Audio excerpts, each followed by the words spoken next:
Hello, ladies and gentlemen, and welcome back to my channel for Lost Moss, where everything philosophical is discussed. Now, today title is Consciousness is Essentially Detached. So let's get straight into it.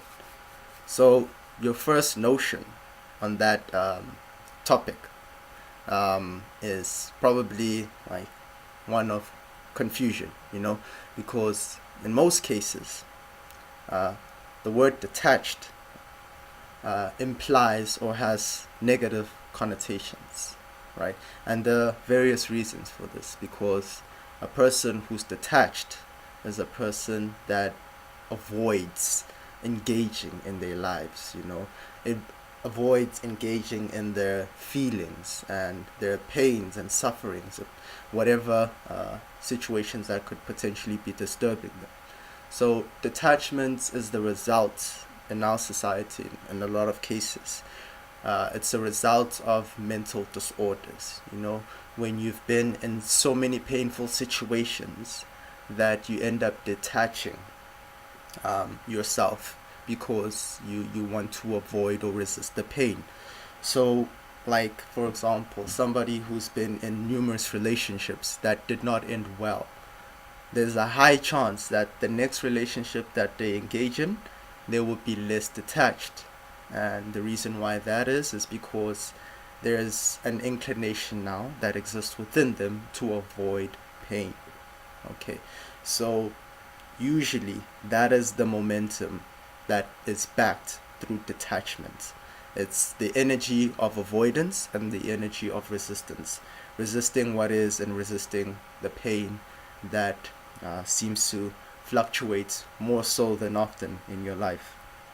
So this is not the detachment that I'm connotating to. Okay, so I've spoken several times about the polarized consciousness, which is interchangeable with the ego. And if you guys are not necessarily fully aware of what the polarized consciousness is, let me just briefly explain it. If you don't fully understand it, there is a video that is titled Polarity Consciousness, in which you can watch, and I explain in depth what exactly it is. But let me just explain it briefly. So, as a human being, or as an individual that dwells in this universe, you are polarized. So there are aspects of yourself that you like, there are aspects of yourself that you don't like, there are aspects of life that you desire, and there's aspects of life that you resist. Okay, so what strengthens your sense of self? Because that's a um, primordial goal of being human. It's in the Maslow hierarchy of needs as well. Self actualization. And what that means is having a sense of self, feeling a sense of self. When you feel the sense of self, and I do not mean self as an ego, I mean your pure self, your uh, pure, untainted, natural self. When you feel that sense of self, okay, it makes you feel more alive, right? So the polarized consciousness and the ego are not your true self. They are your conditionings, your beliefs and your philosophies and your ideas and your perceptions and your notions, all bundled up into one like point of view in which you see the world and you see yourself, which becomes you, quote unquote. But it is not essentially you, but it feels as if it is you. So this polarized consciousness, or your ego, feels strengthened and feels more alive when it is attached to a phenomenon, an object, an experience, a person, or even an idea. So your sense of self grows when you feel attached to something. And what does attaching yourself to something mean? What it means is that you identify yourself within that experience, within that phenomenon, within that person, or within that idea. So you say, I am intelligent, or I am stupid. All right. So these are statements that point towards ideas that you are attaching yourself to. I am, which is who you are, nature, is attaching itself to intelligence or to stupidity. All right. So whatever it is that you attach yourself to becomes who you are and gives strength. It strengthens your idea or your feeling of who you are. Okay. So now the problem with attachments, there's nothing essentially wrong with attaching yourself to anything in life. There's nothing inherently wrong with that. However, there are consequences to attaching yourself towards things, because the fundamental law in this universe is change. Everything in this universe is subject to change. Thus, any notion, any idea, any phenomenon, any person, any event, any circumstance that you attach yourself to is subject to change. And because it is subject to change, then it means that your sense of self will be lost in those moments when that situation or event or person leaves or changes that expression. So for example, let's just say you're very attached to your partner, right? You invest all your time, you invest all your energy in them, and your sense of self actually grows and it is strengthened whenever you're around this person, right? So now that is an attachment. Now, conversely, throughout time, there's two things that are going to happen, right? Guaranteed. That person is going to change, right? Their philosophies are going to change, their temperaments are going to change, their feelings towards you are going to change. Secondly, the person could die, pass away, or leave you, break up with you. These are two realities that exist. But because you're attached to this person, you slowly forget the fundamental law within existence. And this law is change. So that's when you attach yourself to this person, you are you're committing yourself to experiencing the equivalent amount of pain in the future when your sense of self is lost due to that person. So the problem with attachment is that it brings forth pain. Okay. And so essentially I said there's nothing wrong with attaching yourself to things, because when you attach yourself to things in this life, especially in the polarized consciousness and from the egoic perspective, you feel more engaged in life, you feel more vibrant, and you feel more motivated to do things and to perform certain actions.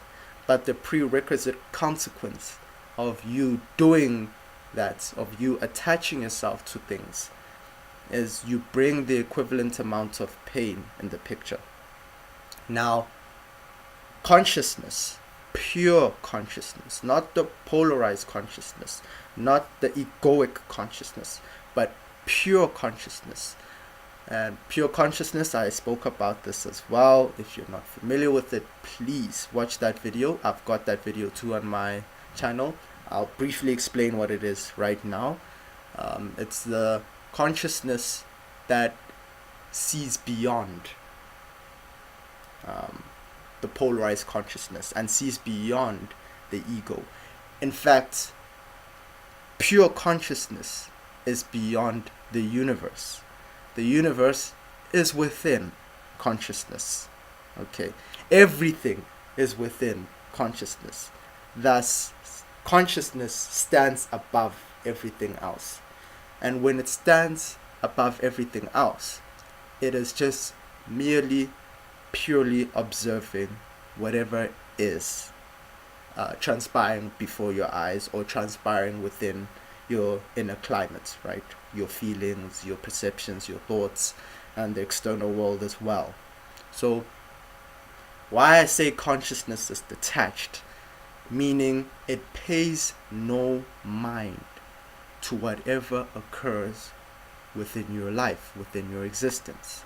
So normally what happens is that you go on about existence and you are continuously, consciously or unconsciously, but you're continuously imposing your thoughts, your perceptions, your beliefs, your philosophies on the events that occur within your life or the people that come within your experience. You are doing this automatically. And because this is transpiring, whatever philosophies, ideas, beliefs, notions that you impose on the world and they're contradicted, pain arises, resistance arises.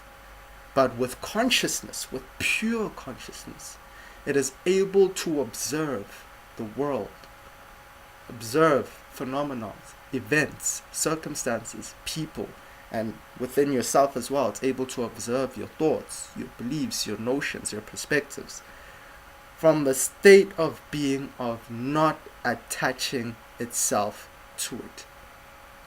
Consciousness is able to view what is, not what it thinks it to be, not what it wishes it to be, not what it prefers it to be, but purely observing what is. And from that point, from that position, it is detached from any notion, from any idea, from any philosophy, from any belief. And that, ladies and gentlemen, is freedom. That is freedom. Because from that point of view, you're no longer subject to the whims of other individuals. You're no longer subject to the changes and the constant like fluctuations of experiences. You're no longer moved. Do you understand that? You're no longer moved by events in your life, by people, you're no longer moved. You are in your center where you see things as they are. Okay, and that is pure freedom. That position springs forth peace and happiness, because now that you're seeing the world from that perspective, now that you're seeing the world from the position of purity, not imposing ideas or whatever, just from purity, then you see what is. And when you see what is clearly, then your actions refine themselves to coincide or to relate or correlate, let's say, with reality. And that's when your actions correlate and coincide with reality. Then the actions that you take from that point of view will always be beneficial for you and will always propel you to move forward. But when you come from the standpoint of being an ego or polarized consciousness that has to fragment information, that has to fragment how it sees the world in terms of things it desires, things that it doesn't desire, things that bring it pleasure or things that bring it pain. You see, so there's this constant back and forth of saying yes to life and saying no to life as well. So from that position, right, then you are continuously creating agreements with suffering. Okay, because the actions that you take, right, because there are infinite ways we can perceive events, circumstances, people, right? That's the blessing. There are infinite ways. However, when you're coming from the position of the egoic mind or the polarized consciousness, then the actions that you take will not be refined enough to bring you beneficial results, because you are not coinciding or you're not making agreements with reality. You are making agreements with illusions, right? So The reason why I say we are making agreements with illusions from the polarized consciousness and from the egoic mind is because we are attaching notions and ideas and philosophies and beliefs on events that are fundamentally empty in terms of what they mean. So it's natural for a human being to try and assign a meaning to events. That's okay, that's a normal thing in being human. But the natural inclination of the mind, especially if you're living on this planet right now, the natural inclination of the mind is to seek something negative. And this is not to say the mind is inherently evil. The mind does this for a reason. And the sole reason why the mind navigates things that are negative is because it is trying to get you to survive. So in getting you to survive, it needs to look for a negative situation in order to solve so that your existence is not threatened. So from the lens of pure consciousness, you are open to all experience. Pure consciousness says yes to everything. It resists nothing. And from that point, it's detached from what occurs and from the outcomes of whatever it is that is occurring. It is in total freedom from that position, because whatever happens, happens. And whatever leaves, it allows it to leave. It is in a purely open state where it welcomes experience. And what that means for me is that it's detached from any notion, any philosophy, any idea, any beliefs. It's detached from all of that. And what it is focused on is remaining in its center. And the center is I am. That is the most powerful statement that you can ever make, because from that position, that is your true center. You will never find your center in a person. You'll never find your center in wealth. You'll never find your center when you get that new car. You'll never find your center when you find your perfect partner. You'll never find your center when you get a raise or get a promotion.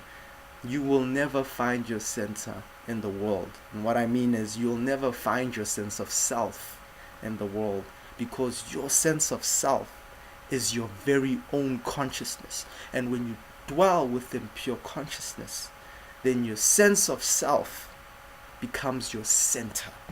And from that point on, you're no longer attached to events. And because you're no longer attached to events doesn't mean that pain will not arise, because you're conditioned, to feel certain ways about certain events. I feel like the feelings that you feel, in a lot of cases, you cannot really control them. But when you stand in that center, when you stand as pure consciousness, then you pay no mind to how you feel about things.